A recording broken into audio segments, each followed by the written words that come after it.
Have you ever felt tired even after a full night of sleep? As if something unseen was slowly draining your strength, not just from your body, but from your spirit. You try to rest, to disconnect, to recharge, but the fatigue persists. It's not just physical, it's not just mental, it's energetic. And most people never even realize it's happening. What if I told you that what's being taken from you isn't just your time or attention, but your life force? That subtle, vital energy that fuels your will to live, to create, to love, and to move forward with clarity. Across ancient traditions, spiritual systems, and even early psychology, there has always been a mysterious awareness of this invisible current. Some called it prana, others called it chi. In Hermeticism, it was the vibration of the universe itself. Today, we live in a world that thrives on urgency, emotional chaos, and digital overstimulation. But behind all the noise, there is a silent transaction happening. Your energy is being pulled from you moment by moment, interaction by interaction. And the most dangerous part, it's not always taken violently.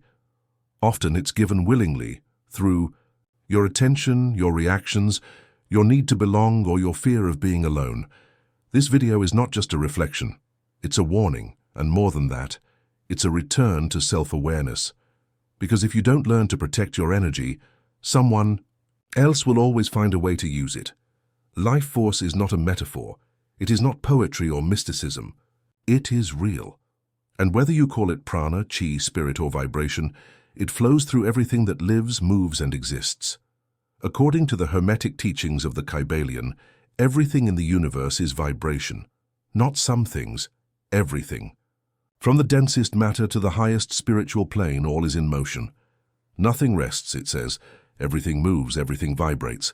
This means that what we call life force is not only spiritual, it is a vibrational pattern that aligns with the frequency of your being. The purer your emotional and spiritual alignment, the stronger and more coherent your vibration becomes.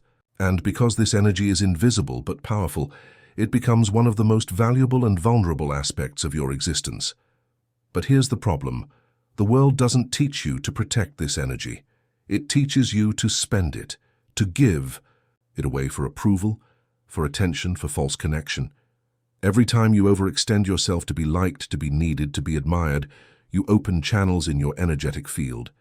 You begin to leak. In the Kybalion, the principle of vibration also teaches that higher frequencies can influence lower ones.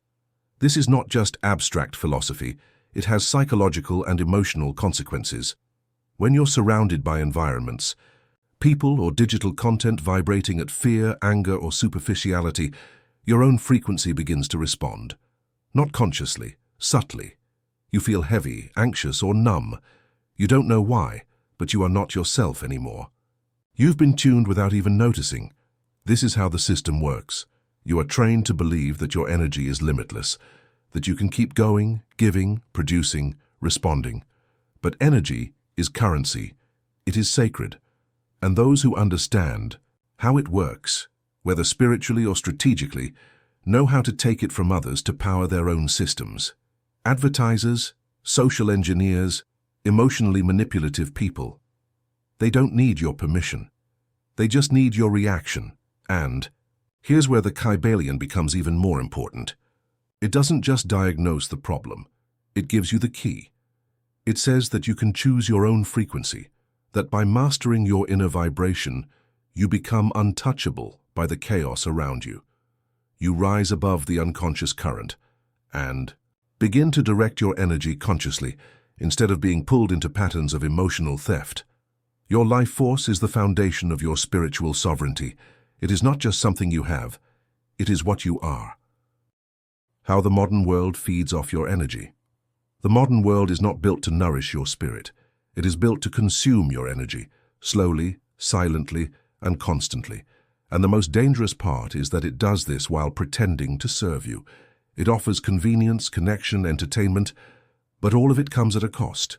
Your focus, your emotional bandwidth, and your vibrational stability. Let's start with social media. Every time you open an app, you are stepping into a battlefield of attention. Algorithms are not just showing you what you like, they are learning your emotional patterns. They know how to trigger you, how to hold you, how to addict you.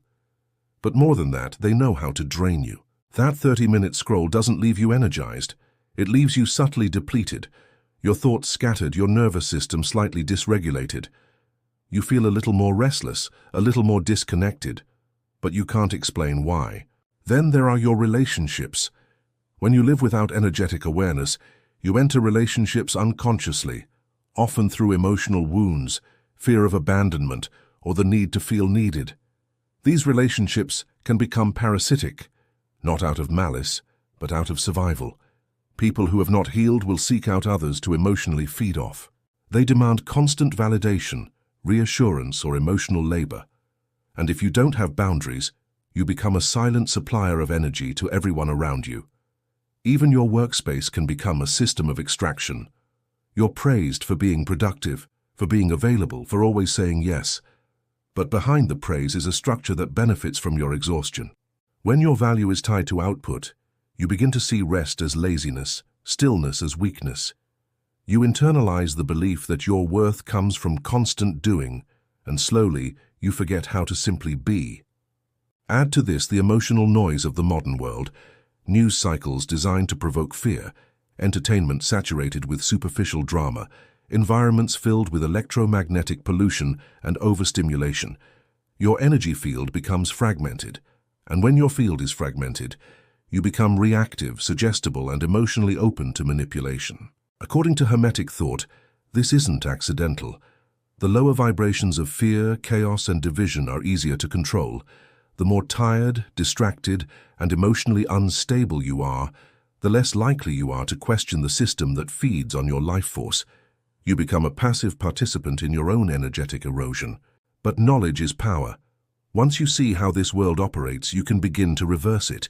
You can begin to notice when something leaves you feeling less than you were before, when an app, a person, or an environment costs more energy than it gives. You can begin to ask the sacred question, is this draining me or feeding me? The world is not going to stop asking for your energy, but you can stop giving it away unconsciously, and that is where freedom begins. Carl Jung understood something that the modern world still struggles to grasp. Energy is not just physical or emotional. It is symbolic, archetypal, and deeply tied to the soul's identity. For Jung, the human psyche was a dynamic field of forces, and the way we relate to those inner forces determines how much power we carry or lose in daily life. Jung introduced the concept of the persona, the mask we wear to navigate the social world. This mask is not inherently bad. It allows us to function in society. But the problem arises when we begin to believe the mask is who we truly are. When we over-identify with our roles, parent, achiever, caretaker, performer, we begin to leak energy.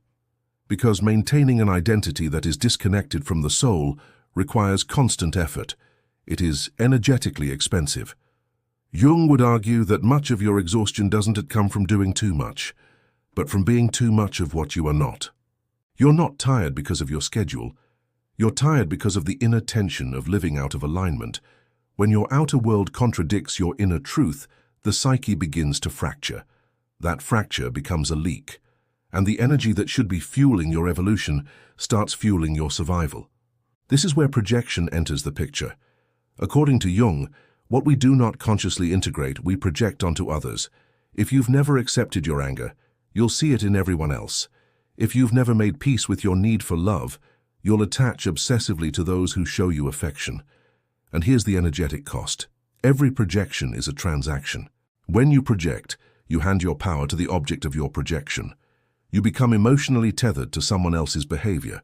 You react instead of respond, and every unconscious reaction is a leak.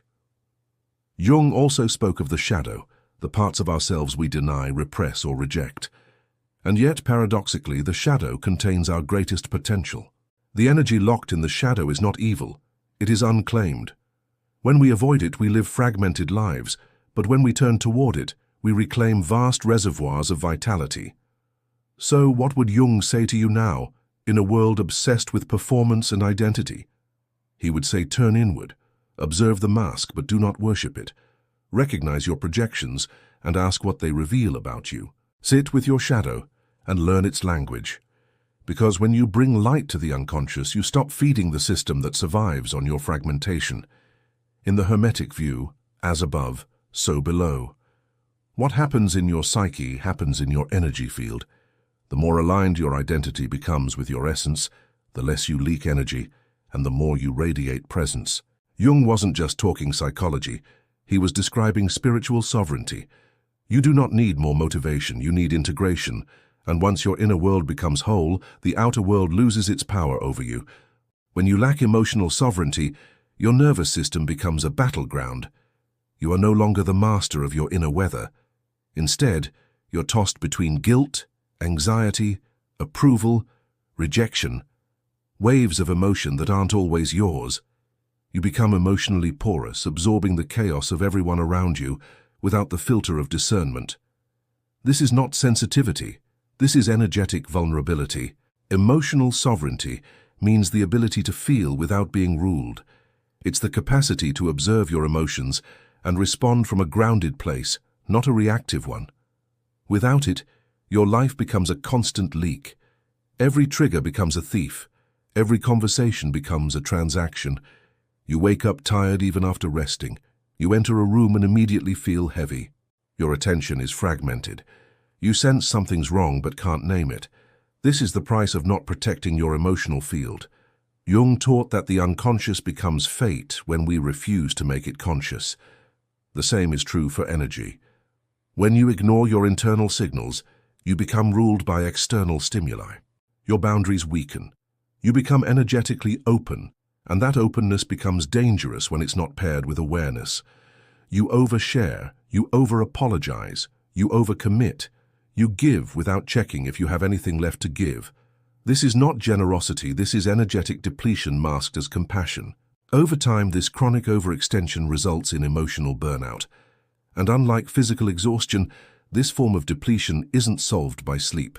You can sleep for 8 hours and still wake up with a soul-level fatigue, because what's tired is not your body, it's your spirit. Your essence has been stretched thin across the needs, moods, and projections of others. You've been bleeding energy through invisible wounds. Energetically, this is what Hermeticism would call imbalance between polarity and rhythm. When you're constantly pulled into others' emotional currents, your own rhythm is lost.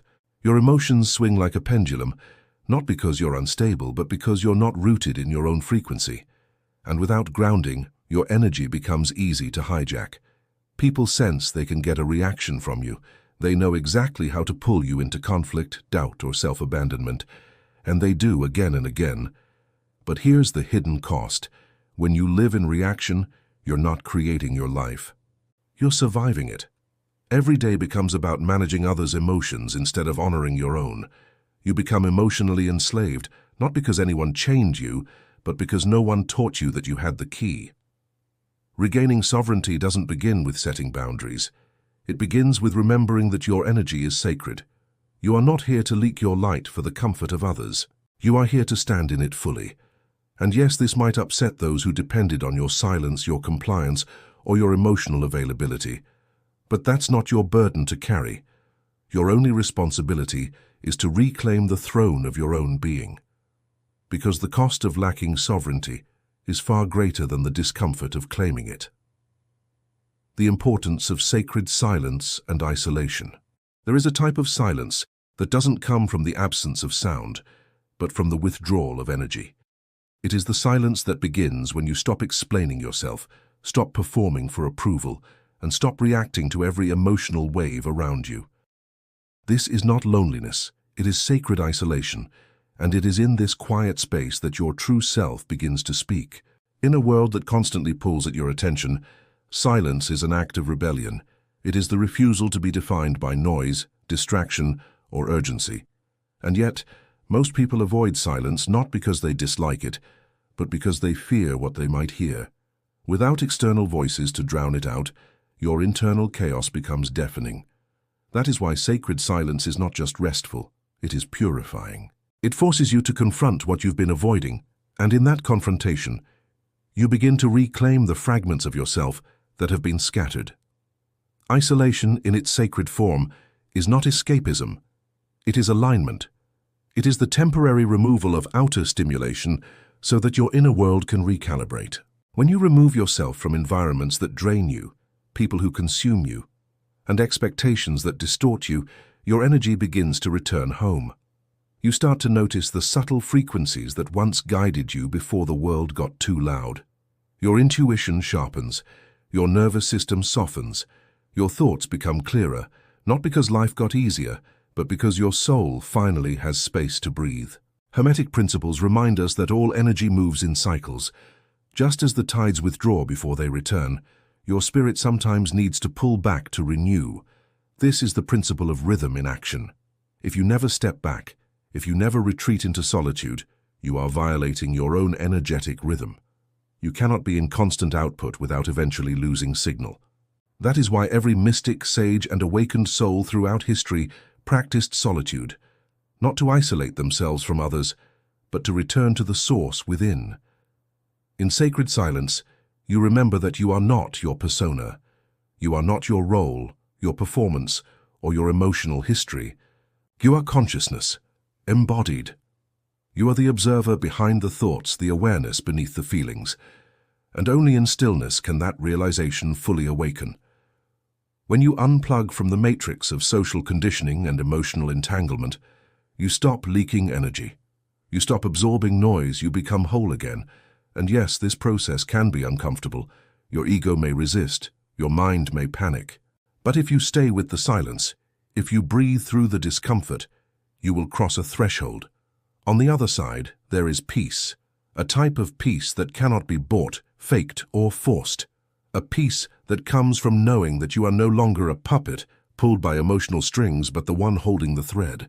Sacred silence is not emptiness, it is presence purified, and in that presence your energy becomes sovereign again. How to protect your energy in practice. Protecting your energy is not a metaphor, it is a discipline.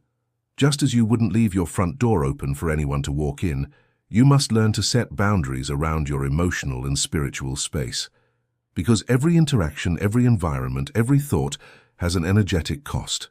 And if you don't choose what you invest in, the world will choose for you, and the price will be your vitality. The first layer of protection is awareness. You cannot guard what you do not recognize. Pay attention to how your body responds around certain people. Notice which conversations leave you drained and which environments make your spirit contract. Your nervous system is a compass. Trust it. Your discomfort is not a weakness, it's a message. Every time you ignore your intuition to maintain harmony on the outside, you create disharmony on the inside.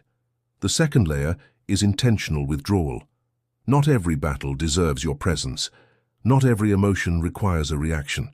Begin to practice the art of non-response. When someone tries to provoke you, do not meet them at their frequency. Stay still. When the noise of the world becomes deafening, unplug. Silence is a power move, stillness is a shield. The more reactive you are, the more accessible you become. Energy sovereignty begins with your ability to pause, observe, and decide, rather than automatically react. Next comes the architecture of your boundaries.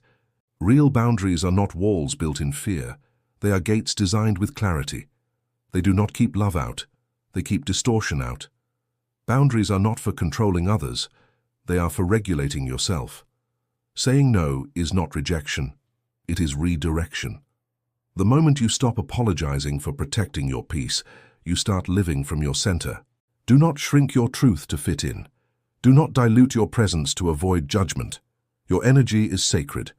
Treat it as such. Then, there is the energetic hygiene you must cultivate. Just as you cleanse your body, you must also cleanse your field. Breathwork, meditation, journaling, prayer, these are not spiritual trends.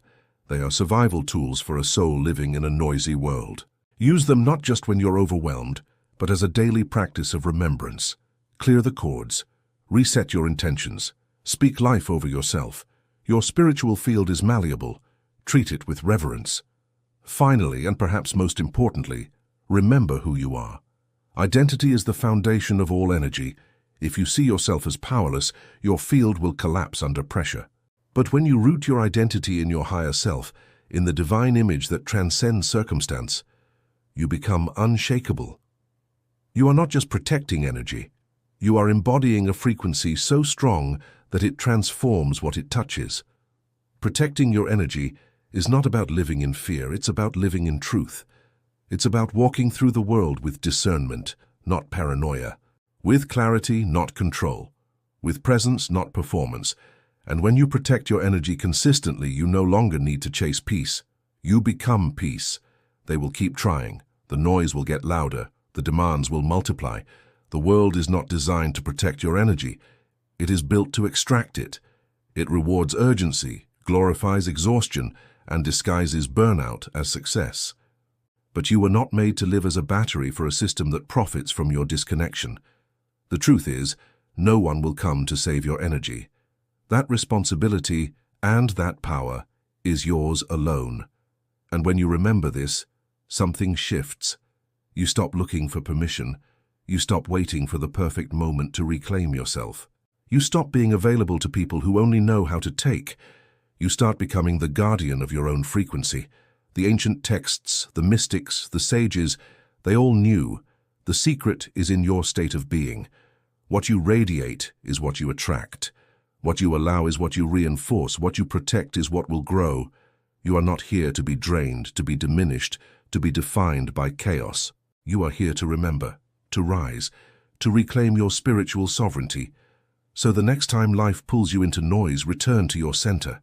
When others demand more than you can give, offer them your silence.